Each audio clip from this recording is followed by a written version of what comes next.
Dzień dobry Państwu. O funduszu Kaspar Akcji Globalne Megatrendy rozmawiam z zarządzającym funduszem Mateuszem Janickim. Dzień dobry. Mateusz, zacznijmy może od tego sformułowania megatrendy. A jak z kolei z perspektywy zarządzającego funduszem oddzielić taką prawdziwą, strukturalną rewolucję, która by się wpasowała w megatrend, od takiego cudzysłowiowego hype'u, czyli bańki, która szybko pęka?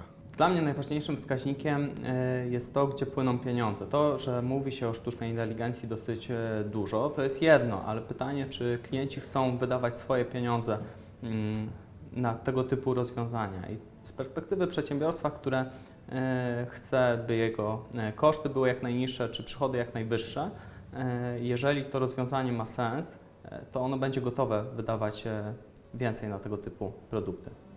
Jednak historia megatrendów to jest historia niesamowitych wzrostów, niesamowitych historii, które budowały kapitał i budowały na koniec bańki.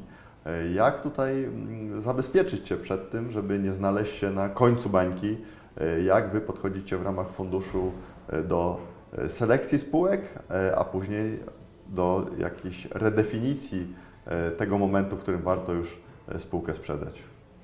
No tak jak powiedziałem wcześniej, najważniejsze jest to, czy spółka generuje przychody. Patrzymy też na to, jak wyglądają zamówienia, rozmawiamy z jej klientami, dostawcami, konkurentami. No i to pozwala nam ocenić, na ile te perspektywy dla danej spółki już się zmaterializowały, na ile jest przestrzeń do dalszych wzrostów. Z perspektywy rynków i obaw o bańkę, no to możemy powiedzieć, że teraz średnie wyceny największych spółek na rynku amerykańskim, one nie odbiegają istotnie od średnich historycznych, także wydaje się, że do bańki z tych poziomów jeszcze jest dosyć daleko. Czy to oznacza, że wzrost przychodów spółek stawia inwestorów w dosyć takiej bezpiecznej pozycji, że koniec tego wzrostu, zaprzeczenie bądź też spadek przychodów, to będzie ten moment, który uznacie za taką czerwoną, ostrzegawczą lampkę? Spadek przychodów to już może być kolejny etap. Na początku pojawią się jakieś obawy, które będą pewnie trudne do zweryfikowania. Inwestorzy pewnie zaczną wyceniać jakiś taki negatywny scenariusz dużo wcześniej. No, ale na ten moment nie mieliśmy jeszcze tej ostatniej fazy takiej klasycznej bańki, czyli euforii, gdzie wszyscy inwestorzy mocno stawiają na jeden temat, który istotnie rośnie. Fundusz jest dosyć mocno skoncentrowany. Z jednej strony mamy kilka filarów, kilka megatrendów, na których bazujecie. Z drugiej strony niemal 80% aktywów funduszu to Stany Zjednoczone i jednak kluczowych kilka spółek w poszczególnych sektorach.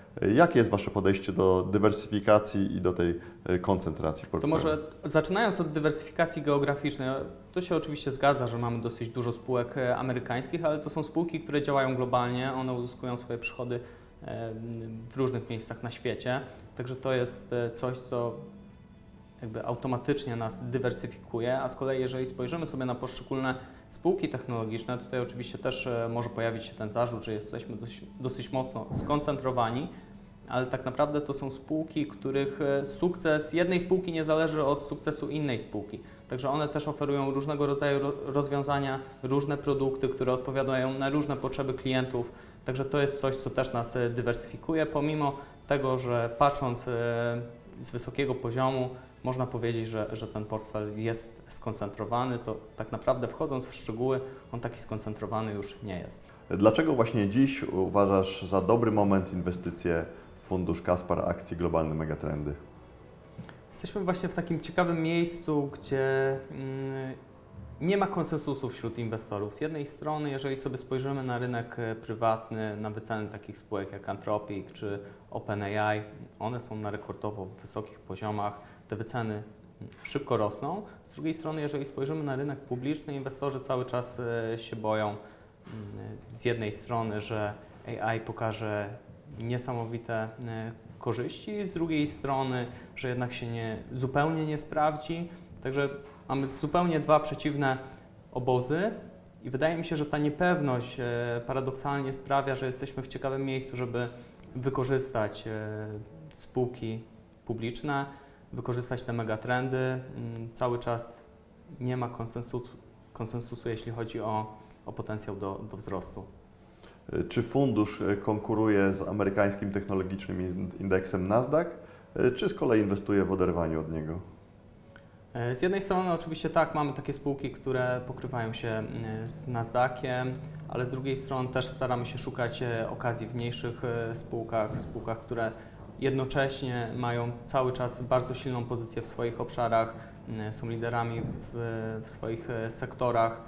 Także ten Nasdaq jest oczywiście dla nas benchmarkiem, ale staramy się też szukać spółek, które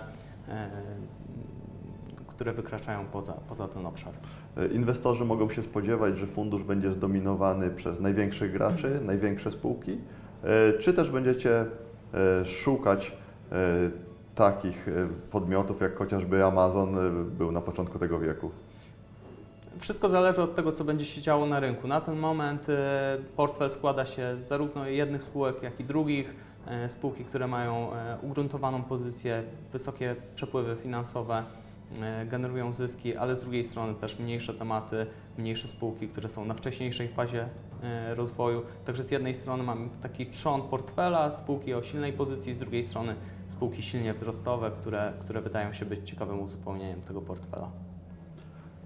Dziękuję Mateusz, dziękuję Państwu. Na moje pytania odpowiadał zarządzający funduszem Mateusz Janicki. Dziękuję.